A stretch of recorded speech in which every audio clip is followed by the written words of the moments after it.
and welcome to the sunny shoreline of North Myrtle Beach, South Carolina, part of the Grand Strand, which spans more than 60 miles of beautiful beaches here along the coast.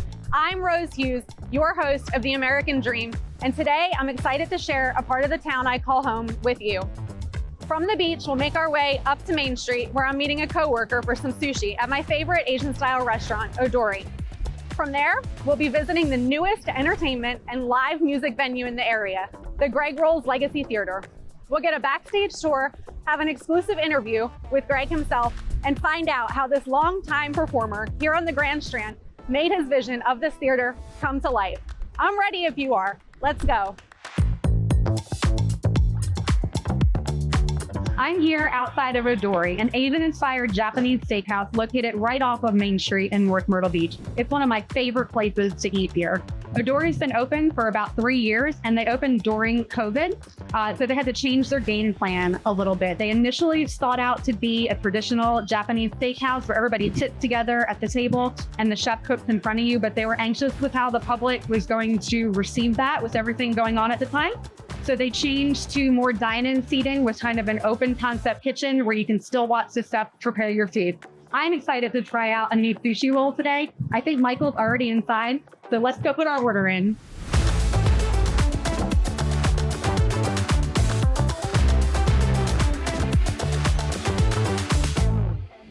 We're standing out front of the Greg Rowles Legacy Theatre. If you're a fan of live music and entertainment, you've got to check it out. I've been twice now since it just recently opened, and will continue coming back because it's just that good. I'm so excited to go inside, take a look around, and meet Greg.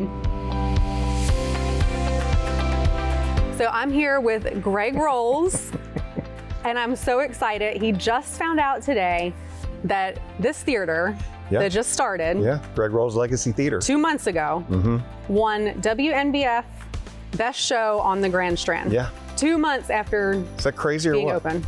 It's wild.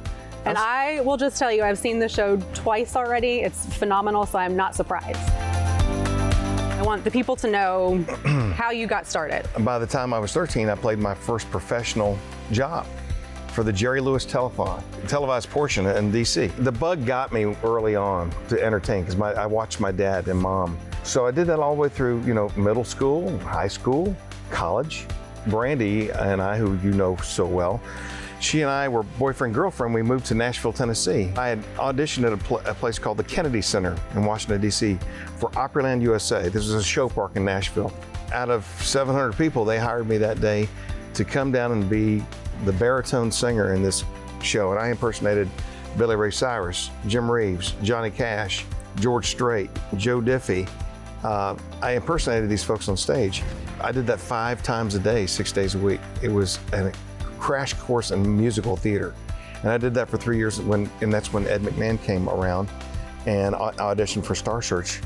Ended up going to Orlando for a month and was on that show for 9 weeks. So fast forward all those years, a few years later, 2000, I ended up here hosting the show at Alabama Theater.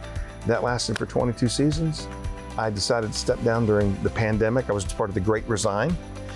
And during that time, and this opportunity came up with my partner, Brad Alexander. And all of a sudden, I'm back in musical theater again.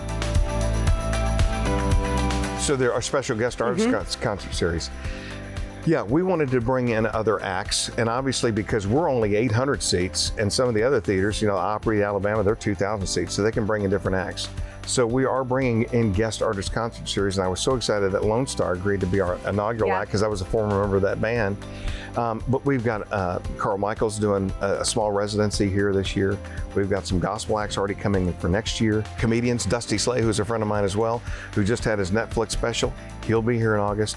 Etta May, who's another one of my friends, comedy genius. She will be here in October. So we're trying to mix it up a little bit. And again, we're already booking into next year. We got a huge Elvis, 3-day Elvis Mecca at the end of January that's already sold out.